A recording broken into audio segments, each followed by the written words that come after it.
UCI, un canal inteligente.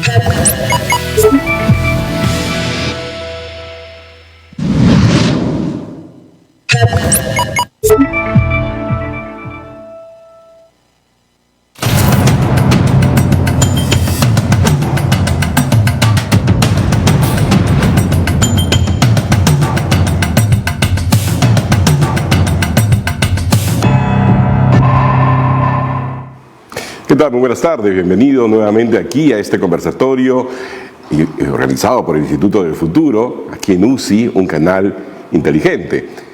Con el auspicio, por supuesto, de la Fundación Frederick Naumann. Hoy día tenemos un programa de esos que pueden sonar muy técnicos, pero es absolutamente necesario. Sobre todo que la ciudadanía, ¿no?, empiece a entender que todo tiene un costo. Y todo costo hay que pagarlo de alguna forma, ¿no?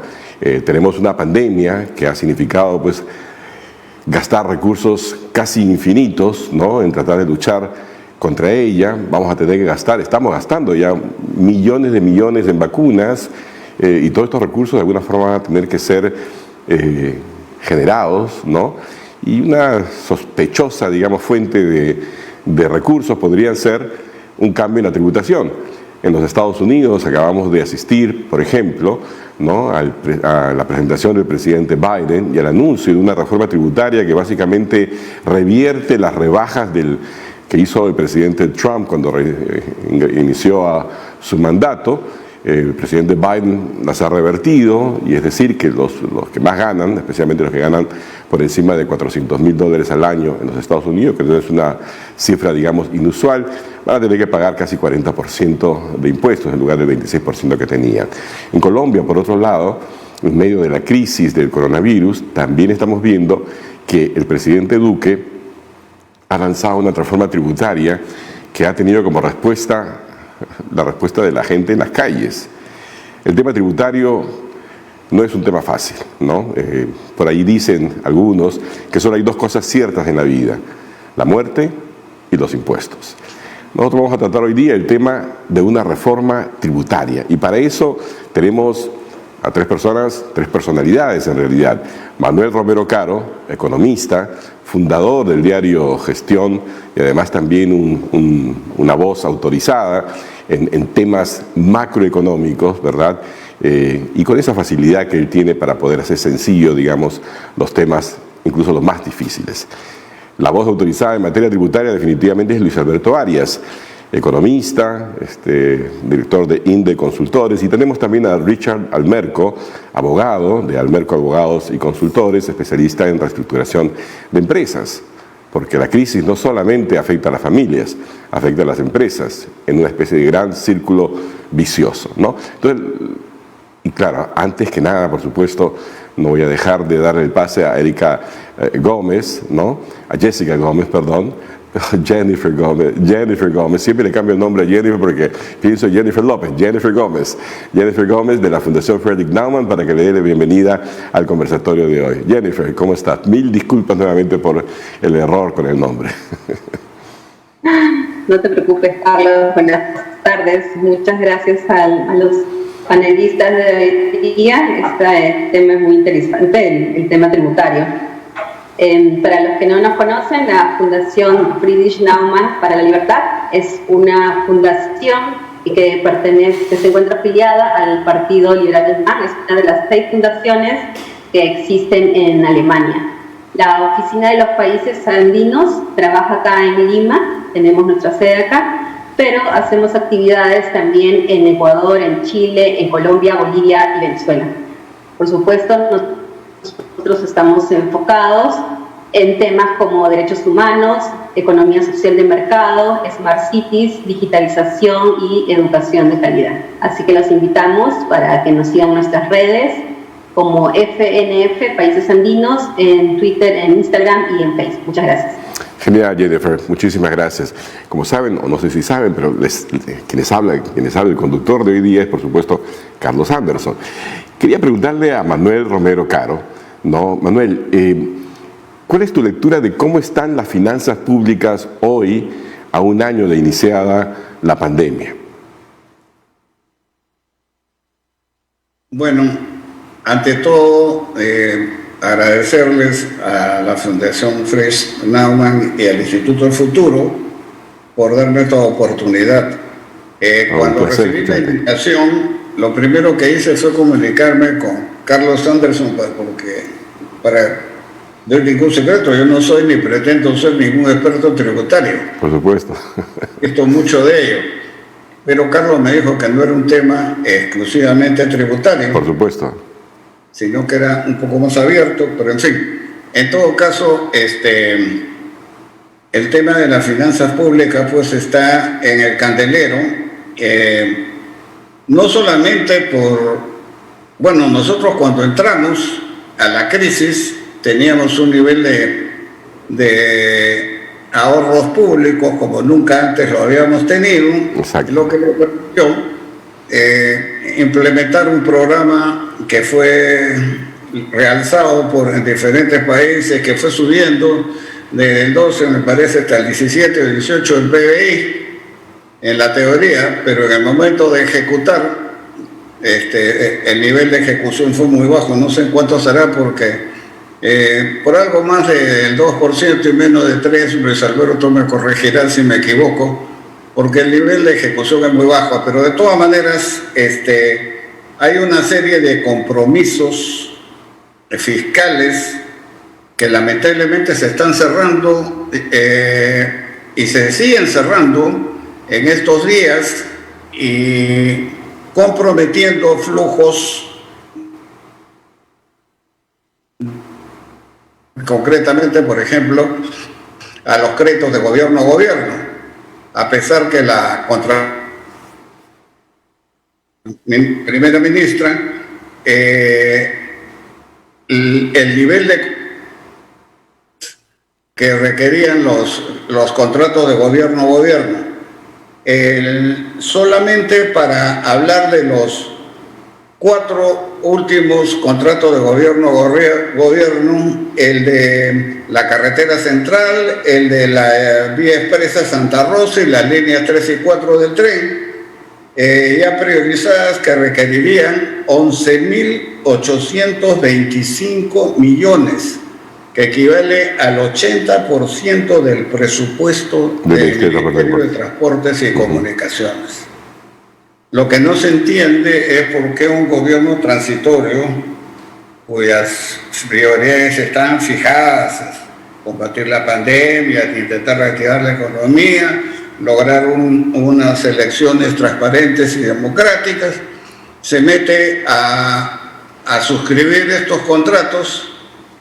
Y a pesar que la advertencia de la Contraloría llegó antes de que se anunciara, el ganador, que fue Francia, para la carretera central, y algunos de ellos inclusive todavía no se han suscrito los contratos. Entonces, estamos en una situación complicada, y el que entre va a encontrar una situación aún más complicada, porque no sabemos cómo se va a deteriorar, ni quién va a ser el próximo gobernante.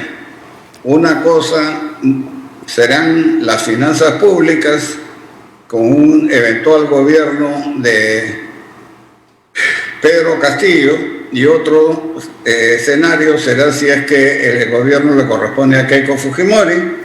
Así que Ok. Y vamos a ir en el transcurso de esta hora, Manuel, investigando, ¿no? Efectivamente, en qué medidas son tan diferentes, ¿no? Porque la herencia es una, ¿verdad? Pero yo quiero retomar algo que tú acabas de señalizar, que es el tema de los contratos de gobierno a gobierno, un poco para que los televidentes entiendan, ¿no? Todos hemos escuchado acerca de, por ejemplo, de cuán exitoso ha sido el manejo de los panamericanos, el hecho de que la reconstrucción del norte ha sido encargada al gobierno británico en estos esquemas de gobierno a gobierno, ¿no? En particular, yo he dicho muchas veces que para mí los esquemas de gobierno a gobierno implican dos cosas. Primero, una especie de pérdida de soberanía, porque se genera la figura de que en un determinado lugar, en este caso en el norte, ¿no? Van a primar las leyes y las formas, digamos, de hacer de Gran Bretaña, evidentemente para agilizar las cosas, porque las nuestras son muy, muy enrevesadas, ¿no? lo cual de alguna forma implica, ¿no?, reconocer que no hay forma de hacer obra pública sin corrupción, ¿no?, en el Perú. El tema, y creo que ahí te refieres tú, ¿verdad, Manuel?, es que esto no viene gratis, esto cuesta 5% del total del valor de la obra. Y en el caso de la carretera central que tú señalas, si son 11.800 millones, ¿no?, más o menos, el total, ¿no?, saquen ustedes el 5%. Son muchísimos millones que se pagan al gobierno como una especie de fee, de comisión, digamos, por supervisar el trabajo y verificar que esto funcione. Entonces, ahí hay un tema que después, digamos, trabajaremos un poquito más, ¿no? Pero es un tema muy sensible por lo que implica, ¿no?, de alguna forma, cesión de soberanía sobre actividades de inversión pública y, por otro lado, por el costo específico que esto tiene. Luis Alberto, yo quiero preguntarte a ti, que eres sí un experto, por supuesto, en materia tributaria, ¿no? También tu visión de cuál es el estado de las finanzas públicas, y si dándole una mirada a lo que ha sucedido en el resto del mundo, la situación del Perú es muy distinta, mucho mejor, peor que el resto, porque no te olvides, ¿no?, que por ejemplo, en el caso de los Estados Unidos, el déficit del año pasado, si mal no me equivoco, ha sido casi el 10% del PBI, aunque por ahí recuerdo una cifra de 19%, no sé por qué, de repente estoy imaginando cosas, pero en el resto del mundo también ha habido situaciones muy duras de deterioro de las finanzas públicas. ¿Cuál es tu posición, tu visión? Gracias, Carlos. Digamos, yo quisiera dividir mi respuesta en dos situaciones: la situación prepandemia y la situación que tenemos ahora, porque es importante ver esta perspectiva. Antes de la pandemia, el déficit económico del sector público se aproximaba al 1% del PBI, de manera, digamos, con gran esfuerzo por parte del Ministerio de Economía, pero se aproximaba a ese nivel que es la regla fiscal que nosotros tenemos. Y la deuda pública había empezado a crecer, estaba como en 27%, 28%, aproximándose a 30%, que es el umbral superior. Pero esto nos convertía a nosotros en ese momento en la estrella de América Latina, desde el punto de vista de fortaleza fiscal. Pero esto se lograba, digamos, a costa de dos indicadores en materia social y de infraestructura que no eran satisfactorios. O sea, el gasto social de Perú, estamos hablando de educación, salud y protección social,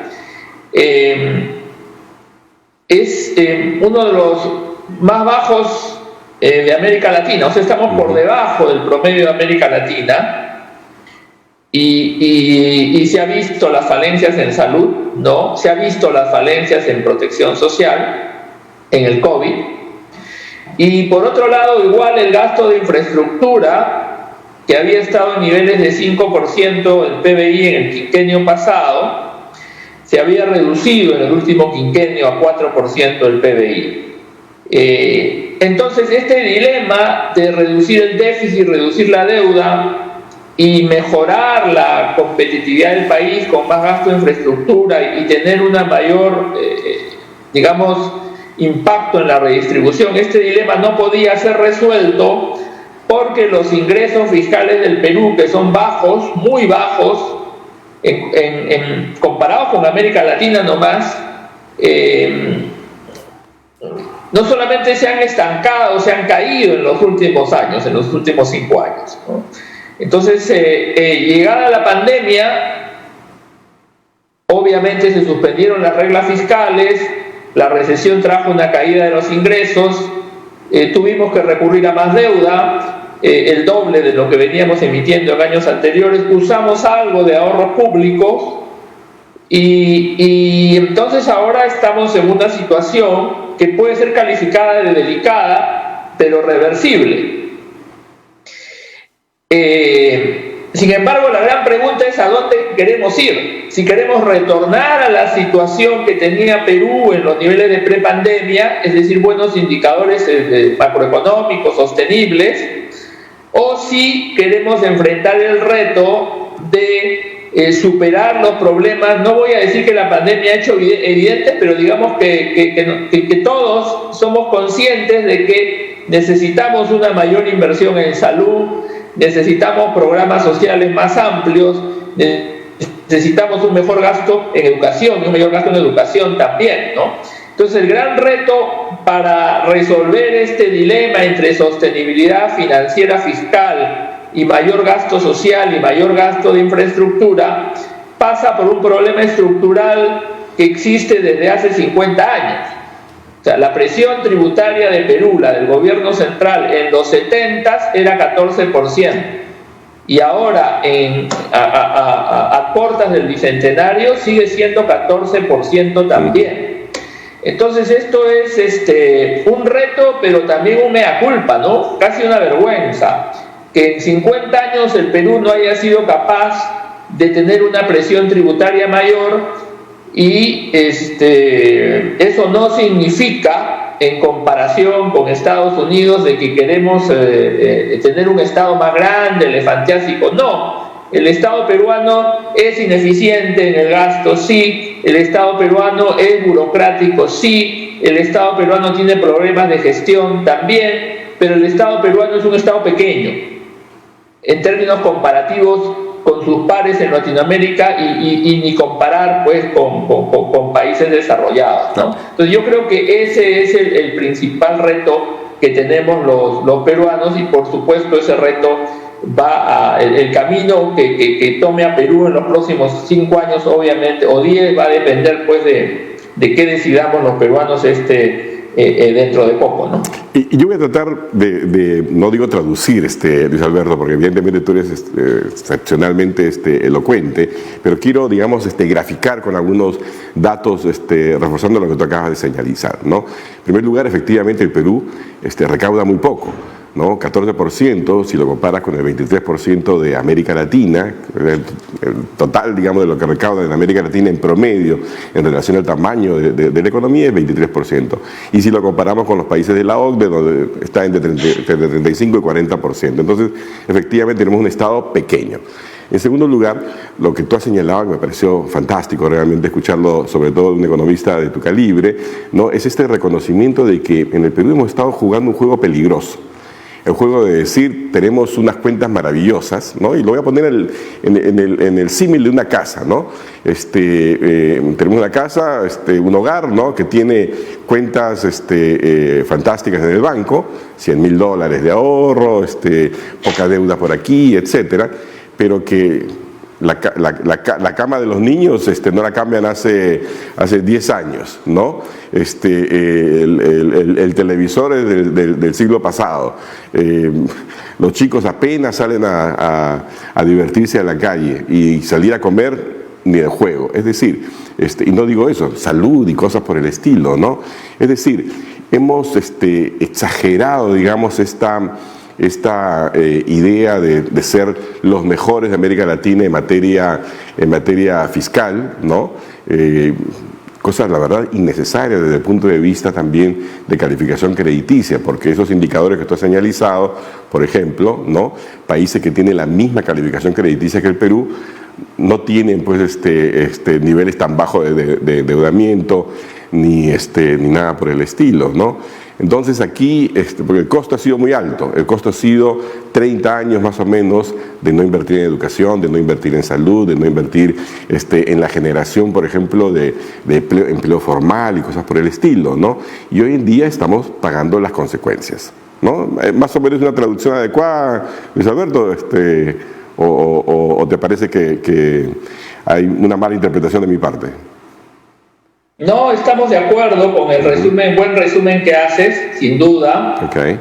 Pero lo más importante es cómo salimos de lo que yo llamo dilema, ¿no? Eso es lo más importante. Por supuesto, y la próxima media hora vamos a ir ahí. Pero yo estoy ahorita tratando de pintar el panorama para que todos entendamos dónde estamos, ¿no? Y justamente la otra pata que está allí colgando, media movida, es la pata de las empresas, ¿no? Por eso que yo quiero preguntarle a Richard Almerco, Richard, ¿cómo están las empresas en el Perú? ¿Cómo están las pequeñas, las medianas empresas? Porque al final, cuando hablamos de recolectar impuestos, son impuestos que deben ser pagados por este tipo de empresas, ¿verdad? Ya sabemos que la gran empresa contribuye y todo lo que tú quieras, pero también hay un grupo importante de empresas medianas y pequeñas. Y bueno, ¿cuál es tu lectura de cómo están las cosas? Gracias, Carlos. Muchas gracias por la invitación. Un placer. Bueno, bien lo ha dicho Luis Alberto, Manuel, igualmente, ¿no? Los grandes retos que tiene nuestro país, ¿cierto?, el Estado, con respecto a los diferentes quehaceres, ¿no? La modernización del Estado, la reestructuración del aparato estatal, entender el sector empresarial, en este caso del Estado. Evidentemente hay mucho trabajo que hacer. Desde el punto de vista de crisis de las empresas, ¿no es cierto?, que es los temas que básicamente nosotros vemos, ni siquiera, si ya antes de la pandemia existía una atención lenta, burocrática, de parte de las autoridades del Estado, en este caso el INDECOPI, que es la que supervisa, administra los procesos concursales, algo así como el Hospital de Cuidados Intensivos de las empresas, ¿no?, en crisis, ¿no?, ya era lento, ya la empresa estaba agonizando por el mal de la insolvencia, que se traducía en la incapacidad de poder pagar a sus acreedores, y estos evidentemente respondían con ejecuciones individuales, ¿no?, complicaciones en su patrimonio, donde en otros países hay una atención eficiente y rápida para proteger a la empresa y buscar una salida colectiva hacia su reestructuración o liquidación ordenada. Eso, si antes de la pandemia no existía, después de la pandemia siguió igual. Y cuando digo de que no tiene el Estado una lectura clara de lo que ocurre en un determinado sector, es porque producen leyes como el PAR, ¿no?, que al final no sirvieron de mucho alivio para las empresas en crisis. Solamente hay 2 empresas acogidas, quizás 3, ¿no?, sin ningún resultado, pero el tema de fondo, la norma concursal y la autoridad concursal, hasta este momento no vemos nada en relación a un cambio profundo del sistema concursal en el Perú. ¿Qué ha producido esa desatención? Exacto, eso te iba a preguntar. Que las empresas no le tengan fe al sistema, como muchas personas, como muchos sectores, como el sector agrario, minero, industrial. El aparato estatal no sabe entender a los diferentes sectores económicos y a las empresas. Entonces ha surgido un fenómeno que es la liquidación privada, las liquidaciones societarias que se han producido a partir de julio del 2020 a la fecha, subiendo por encima de los 30 y 40 por mes. Solamente las que han decidido liquidarse de forma formal. No estamos hablando de aquellas que no han ido por ese camino, simplemente se han quedado muertas en el camino sin llegar al hospital, a la autoridad competente para solucionar el tema colectivo. Claro, y solucionar el tema colectivo de una empresa con sus acreedores es importante, por supuesto. Hay muchos acreedores, son muchas obligaciones, son muchas relaciones jurídicas que tienen que ver con dinero, con el movimiento de la economía, ¿no es cierto? la reestructuración de una empresa en crisis o la salida ordenada tiene mucho que ver con el saneamiento del sistema comercial en el Perú. No lo podemos desatender. Tenemos que echar un ojo ahí y ver post-COVID de qué manera se contribuya en este sector para tratar de fomentar lo que ya es evidentemente un reto, ¿no? Que es que el Perú evidentemente salga de este problema económico grave que ha generado el COVID. Ni siquiera estoy hablando de la situación que se tiene que aclarar en torno a nuestro futuro presidente, que se definirá el 6 de junio, ¿no? Pero ya todo eso deja a las empresas en indefensión frente a sus acreedores. Hay una lucha casi individual, solitaria, sin defensa del Estado. Bueno, Richard, genial. Ya tenemos entonces más o menos la foto, ¿verdad? Familias dolientes, empresas en dolor, ¿no? A punto de desaparecer.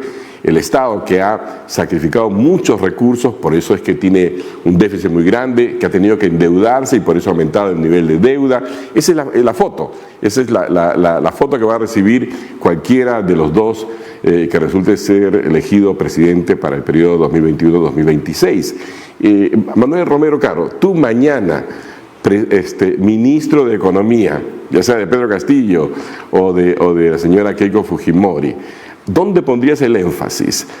¿Harías lo que ha hecho el señor Iván Duque en Colombia, es decir, necesitamos mejorar los ingresos, así que aquí viene mi reforma tributaria? ¿Harías como el señor Biden, que dice, bueno, hay que darle un poquito de igualdad, o mejor dicho, la palabra se me escapa, pero porque ustedes saben que en la crisis, ¿no? hay cierto sector que sí se ha beneficiado, aquellos que estaban ya preparados, aquellos que están en el sector altamente tecnológico, etcétera, ellos les está yendo muy bien, ¿no? ¿Qué harías tú? ¿Dónde pondrías las prioridades? ¿En el lado de generación de ingresos para poder corregir esos excesos, digamos, de este año de COVID?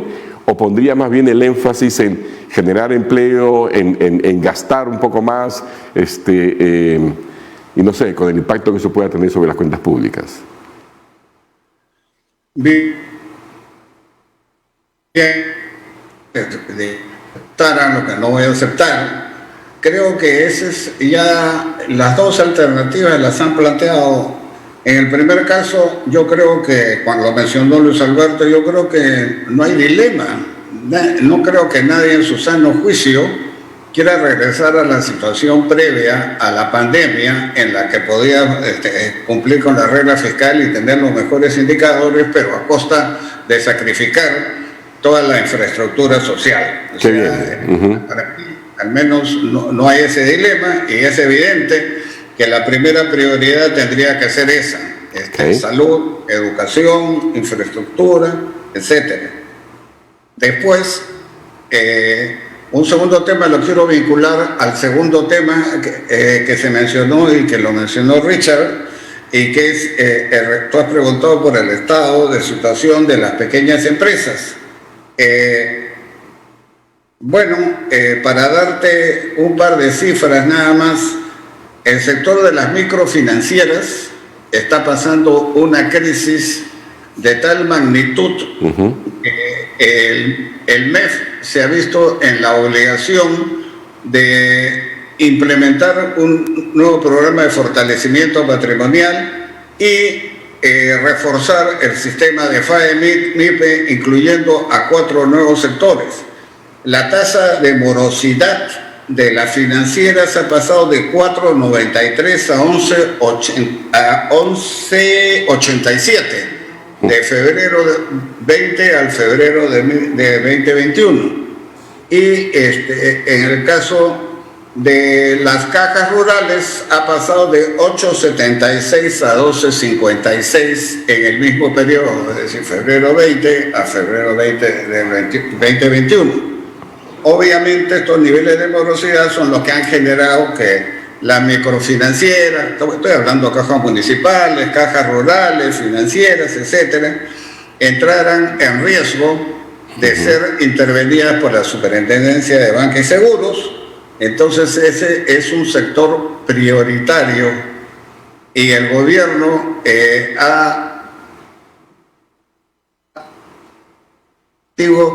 para junio o julio, próximo gobierno, en el que harían las cajas municipales a través de la emisión de acciones preferentes.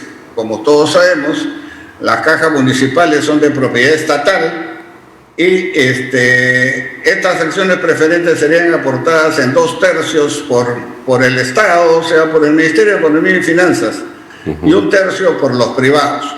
Eso sería en el caso de las cajas municipales, que son propiedad del Estado. Es diferente el trato a las cajas rurales. En las cajas rurales la figura sería, se plantea bonos subordinados. Entonces se tiene, todo esto obviamente, el programa de fortalecimiento patrimonial tiene que venir con una serie de reorganizaciones, fusiones, etcétera, en el subsector, y con una serie de condicionalidades de no reparto de dividendos, de bonos, en fin, las que se ponen en este tipo de casos. Y ese es por el lado de las microfinancieras. Aunque si me permites allí una tingencia, Manuel, esa es una idea, y yo me siento muy contento en particular de que el Ministerio de Economía y Finanzas la haya tomado. Yo la lancé originalmente en agosto del año pasado, ¿no? Cuando sugerí la idea de crear un fondo, como es del Estado, un fondo soberano, ¿no? Solo que en lugar de que fuera de 500 millones, sugerimos que fuera de 1.000 millones de dólares, para justamente evitar lo que ha pasado, ¿no? Imagínate que hubieran empezado en agosto con este programa de fortalecimiento, digamos, de la base de capital de estas microfinancieras. Eso además hubiera podido ayudar a las microfinancieras a que extiendan los créditos necesarios para que las pymes también se puedan reactivar, cosa que falta un poquito de hacer ahora, ¿no? Pero bueno, tenía que decirlo, porque como nadie me ha dado crédito, ¿no? Había que hacerlo, Manuel. Sigue, por favor. ¿Sigo? Sí, claro. Ya, bueno. La medida de fortalecimiento patrimonial va, como su nombre lo indica, y por el lado de los clientes, lo que ha hecho el gobierno es modificar el programa FAE-MIPE, abriéndolo a 4 sectores más, básicamente textiles, prendas de vestir, cuero y calzado, e impresiones gráficas. En otras palabras, es un termo de la medida de Gamarra. Pero te preguntaba a ti, Manuel, ¿tú por qué lado irías tú? ¿Adoptarías las medidas, por ejemplo, de Iván Duque, o las de Joe Biden? ¿Harías algún esfuerzo por levantar también recursos tributarios, o simplemente admites que es muy, pero muy difícil en plena, digamos, depresión económica, elevar los impuestos? No sé cuál haya sido el supuesto, pero en realidad estamos hablando en este caso, de 2.000 millones con unas garantías del orden del 98%, a las que hay que sumarle las garantías del Reactiva 1, del Reactiva 2, cuando estaba sentado en el sillón del MEF, la ministra Alba manifestó que ellos habían estimado públicamente, lo cual me llamó la atención. Sí, estaban en el periodo de gracia, y dijo que ellos estimaban un nivel de morosidad del orden del 12%. Entonces, obviamente se ha tenido que prorrogar el periodo de gracia, y algunos opinan de que no se está cumpliendo mucho con el objetivo, primero porque se concentró principalmente en medianas y grandes empresas, y algunas de estas, como dice Bruno Seminario, se dedicaron a especular con el dólar antes de que dirigirles lo que se suponía que decían. A comprar Maseratis también. Sí, pues, la historia de cuando se ejecuten, el problema va a ser que cuando dejen de pagar, que ya lo han hecho, y cuando ya se acabe el nuevo periodo de gracia de empleo, cuando tengan que emplear,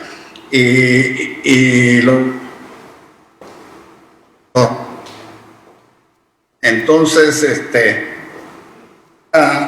otra bomba de tiempo o un cartucho de dinamita con mecha corta para el próximo gobierno, porque al final del periodo de gracia extendido le va a llegar dentro del primer año de gobierno. Pero en fin, okay. No quiero cansarlo más con... No. Está bien, la foto es esa, ¿no? No solamente la foto ahora es mala, sino que hay efectivamente riesgos que están esperando a cualquiera de los dos gobiernos a la vuelta de la esquina, ¿no? Y si no se reactiva la economía, evidentemente en esa situación va a ser todavía incluso peor, ¿no? Ahora, Luis Alberto, le hice la pregunta a Manuel, pero no me la ha respondido, pero te la hago a ti también. ¿Tú irías en estos momentos, si fueras tú ministro de Economía, por el camino de Joe Biden, del presidente Duque, o simplemente admites que, carambas, en estas circunstancias tenemos que preocuparnos más que nada por reactivar la economía al costo que este sea? Mira, recordemos lo siguiente,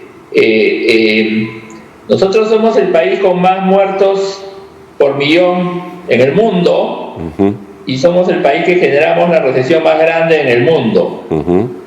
Pero algo hicimos mal, ¿no? Totalmente.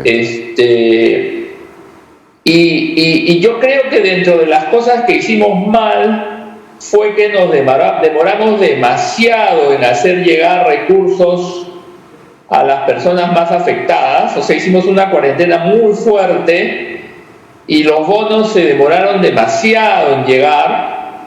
Hubieron problemas de padrones, hubieron problemas de lograr el concurso de todo el sistema financiero, no solamente los grandes bancos. En fin, esa es una historia larga, pero no de...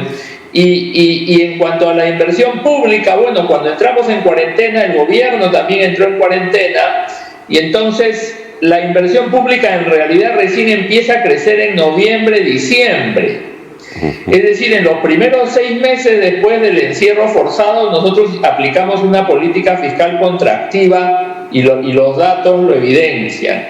Y esa política fiscal contractiva contribuyó a esta mayor recesión, a esta mayor pérdida de números de empleos. Y es verdad que después la economía se recuperó más rápido de lo pensado, pero en una recuperación desigual. Es decir, se recuperó el sector de telecomunicaciones, parte del sector financiero, pero en cambio todo lo que es sector de servicios, restaurantes, transportes, se recuperó construcción, ¿no? Pero todo el sector servicios se ha quedado deprimido y buena parte del sector de comercio. Y recordemos ahí. Entonces, que tenemos un desempleo bien grande todavía, y aquí ¿no? Y como ha señalado Manuel, tenemos millones de personas y de microempresas endeudadas y ya está afectando la morosidad. Entonces, lo que tenemos que hacer de aquí en adelante, el nuevo gobierno va a tener que preocuparse de 2 cosas. Primero, de acelerar la vacunación. Ha empezado a tomar algo de ritmo, pero el nuevo gobierno va a tener que acelerar la vacunación, ¿no? Porque si no terminamos de vacunar o no alcanzamos un buen porcentaje que asegure lo que se llama la inmunidad de rebaño, pues la reactivación va a ser difícil. Y lo segundo que tenemos que hacer, creo yo, es que tenemos que darle, o sea, así como aceleramos la vacunación y trabajamos en estos programas de reestructuración patrimonial, perfecto, yo creo que tenemos que darle más bonos a la población, porque todo el enfoque ha sido por el lado crediticio. Entonces las empresas están endeudadas, las personas se han gastado su ahorro, se han gastado sus AFP, se han gastado sus CTS. La mayor parte del impulso ha venido por el lado privado, no tanto por el lado del gobierno. Nosotros hemos dado apenas 2 bonos de 700 soles cada uno y ahora nada. En este año hemos dado 600 soles al 20% de la población. Entonces nosotros que tenemos que dar más bonos a la población, de eso no tengo duda, ¿no? Para ayudar a recuperar ahorros o para ayudar a pagar deudas, y de esa manera también contribuimos a bajar la morosidad. Hay un punto positivo en esto, y que es que el sector externo tiene unos vientos a favor enormes. Como siempre, el sector exportador nos salva. Esos vientos a favor enormes se materializan en que las exportaciones, las no tradicionales, están creciendo a 2 dígitos, ¿no? Y esos vientos a favor enorme se manifiestan en el hecho de que el precio del cobre está en niveles récord, ¿no? Y eso ya tiene un impacto positivo en la recuperación de las finanzas públicas. Es verdad que hemos tomado deuda, pero la deuda que el año pasado llegó al 36-37% del producto, con el rebote del PBI este año, rebote estadístico, el ratio de deuda va a estar por debajo del 35%.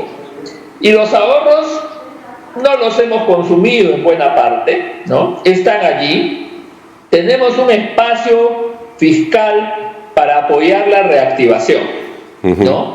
Eso nos da cierto aire en el corto plazo para no necesitar incrementar impuestos en el corto plazo. O sea, yo en el 2021 no haría modificaciones tributarias. La reforma tributaria la postergaría para el año 2022. Había un escenario negativo el 2021 de que podía venir una tercera, una cuarta ola, y quizás en ese escenario hubiera sido necesario eventualmente subir la tasa del IGB para poder financiar transferencias de recursos a la población. Pero yo soy optimista. La pandemia, bueno, en India está terrible, ¿no? Pero en el Reino Unido, Estados Unidos, Israel ha dado muestras de que la vacunación funciona. Entonces yo soy optimista en este segundo semestre en la reactivación global. Entonces yo creo que podemos apuntalar cosas en el caso de la economía peruana y posponer la reforma tributaria para el 2022. Excelente, eso es más o menos lo que yo quería llegar.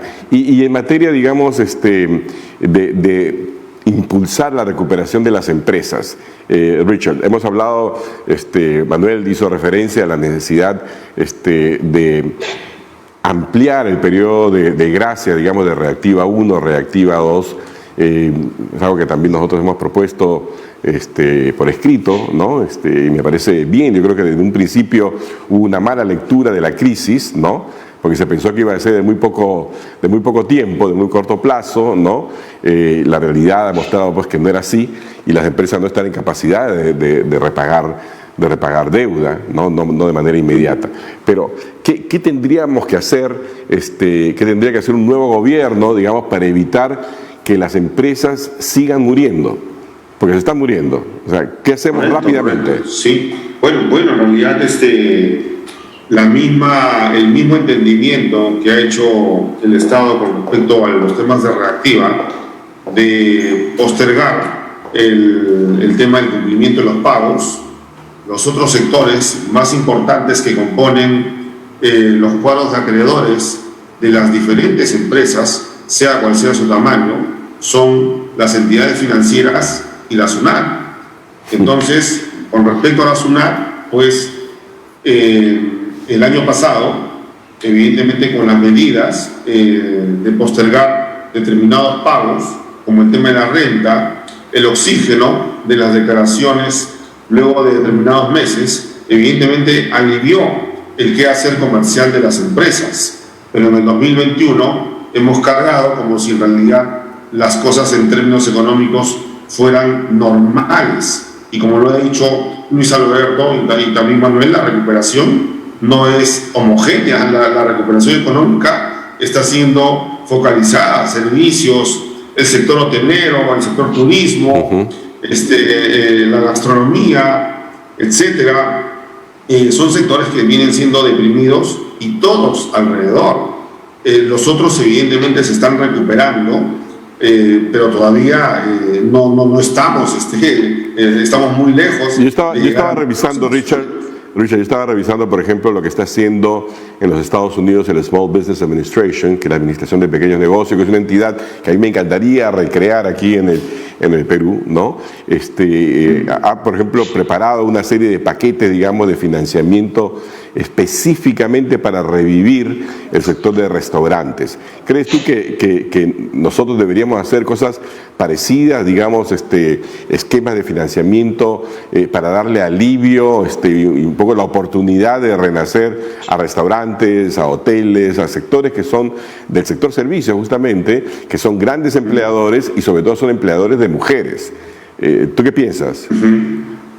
Sí, yo creo que sí, yo creo que toda medida que alivie a contribuir con la recuperación económica de esos sectores va a ser bueno, porque en realidad cuando tú te pones en contacto con este tipo de empresas, ¿no es cierto? Los hoteles, evidentemente el número de huéspedes se ha reducido tremendamente. ¿Eso qué significa? Sí. Una complicación terrible en los ingresos. Está afectado evidentemente el tema de los trabajadores, o suspensión perfecta o despido, ¿no? Las obligaciones igualmente en gran riesgo. Entonces la medida que señalas, ¿no es cierto?, y cualquier otra medida que incentive la recuperación económica, ¿no?, del sector servicios, hotelería, de la gastronomía que va en desarrollo. Es una pena en realidad, que es lo mejor que tiene el Perú. Hay turismo gastronómico en el Perú, sí, sin embargo es el más afectado y abandonado, y me parece bien, Carlos, que esa medida que señalas que se ha dado en Estados Unidos se inserte también. Bueno, a ver si los muchachos del MEF me escuchan esta vez y actúan no 8 meses después. A ver, Manuel, desde tu perspectiva como observador, ¿tú crees que, o has observado, que tanto el equipo económico de la señora Keiko Fujimori como el ausente equipo económico del señor Castillo estén tocando estos temas? ¿Los ves tú preocupados por los temas que hemos conversado hoy día y que personalmente creo que son absolutamente urgentes? ¿Tú los ves? Bueno, mira, yo creo que... perdón, Richard, quería preguntarle... Richard, le estaba preguntando a Manuel Romero Caro, porque ya tenemos pocos minutos. Adelante, por favor. Sí. Perdón, Te pregunto, Manuel, ¿si me escuchas bien? Carlos. Sí, te preguntaba, ¿no?, si tú habías observado que tanto el equipo económico de la señora Fujimori como el ausente equipo económico del señor Castillo estén preocupados por los temas que hemos discutido hoy en día, ¿no? Por ejemplo, la reactivación, el tema tributario, el tema del déficit. ¿Los ves tú realmente en esos temas o son para ellos, desde tu perspectiva, discusiones? Sí. Bueno, la respuesta obviamente va a variar tratándose de un caso y del otro. En el caso del puntero, el todavía puntero Pedro Castillo, yo creo que ellos no han estado pensando en los temas que hemos estado conversando, ni creo que hayan estado pensando en ningún otro tema, porque creo que para ellos los primeros sorprendidos con haber terminado primeros en la primera vuelta han sido los de Perú Libre. No estaban preparados, y solamente te menciono para ilustrar la idea, 3 hechos. La primera, no tenían plan de gobierno. El plan de gobierno era elaborado por Cerrón 2 años antes, no tenía una palabra siquiera, la palabra pandemia no existía en el plan de gobierno, y a pesar que estaba totalmente desfasado, no se tomaron la molestia de actualizarlo. Lo cual te indica una grave irresponsabilidad, o simplemente no nos vamos a tomar la molestia porque no vamos a ganar. Ya. La segunda, tampoco tenían equipo de trabajo, o sea que no creo que el equipo haya estado pensando nada, porque la prueba está que le piden los nombres y no los tiene. Entonces, dudo mucho de que hayan tenido un equipo de gobierno, y recién hace 2 o 3 días Pedro Castillo anunció que iba a convocar a los postulantes para el equipo de gobierno, y para variar Cerrón dijo que no le preocupaba, no podía decir los nombres porque los nombres no interesaban, porque todos los candidatos iban a tener que firmar, tenían que sujetarse al ideario del partido. Entonces vayamos a ver quiénes van a estar interesados, aunque siempre hay ambiciosos, pero en fin, no creo que hayan estado pensando en resumen en nada. De acuerdo. Que estamos hablando. En el campo de Fuerza Popular, bueno, ya después de 3 intentos, obviamente tienen parte del camino avanzado. Ahora, antes estuvo Elmer Cuba, luego estuvo, ¿cómo se llama que estuvo en el Fondo Monetario? En fin. Valdivieso. Así es. Y luego ha entrado Carranza, que ellos están mucho más conectados con la realidad. Carranza acaba de dejar la presidencia de la CAF, o sea que tiene... Y antes ha sido ministro, ha sido viceministro, o sea que no le costaría ningún trabajo ubicarse y ponerse al día. Okay. Lo que no quería dejar de mencionar es que cuando en las anteriores intervenciones,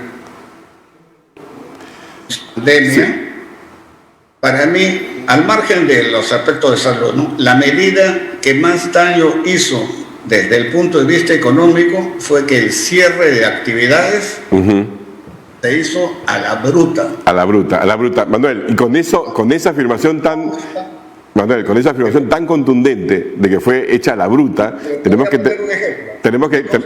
que terminar el programa ahora también un poco a la bruta, porque claro, la televisión tiene sus tiempos. Así que muchísimas gracias a Manuel Romero Caro, muchísimas gracias a Luis Alberto Arias, muchísimas gracias a Richard Almerco por ilustrarnos sobre una situación que la verdad duele mucho, pero de repente, fíjense nuevamente los vientos externos, estos increíbles que muestran que Dios finalmente es peruano, nos ayudan a salir de esta crisis tan dura en la que estamos. Les habló Carlos Anderson, esto es UCI, un canal inteligente. Muchísimas gracias.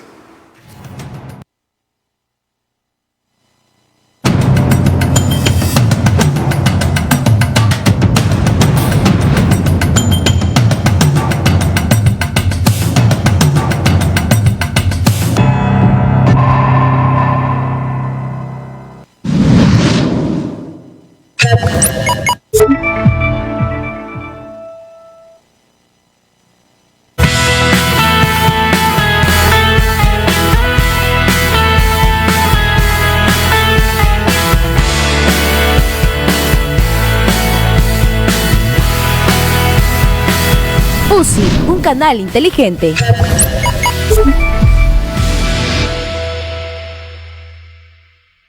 Sin ciencia no hay futuro. Acompáñanos a encontrar respuestas a los enigmas que rodean nuestro planeta y el universo. Hackeando la Ciencia, de lunes a viernes, minutos antes de las 8 y a la medianoche. Por UCI, un canal inteligente.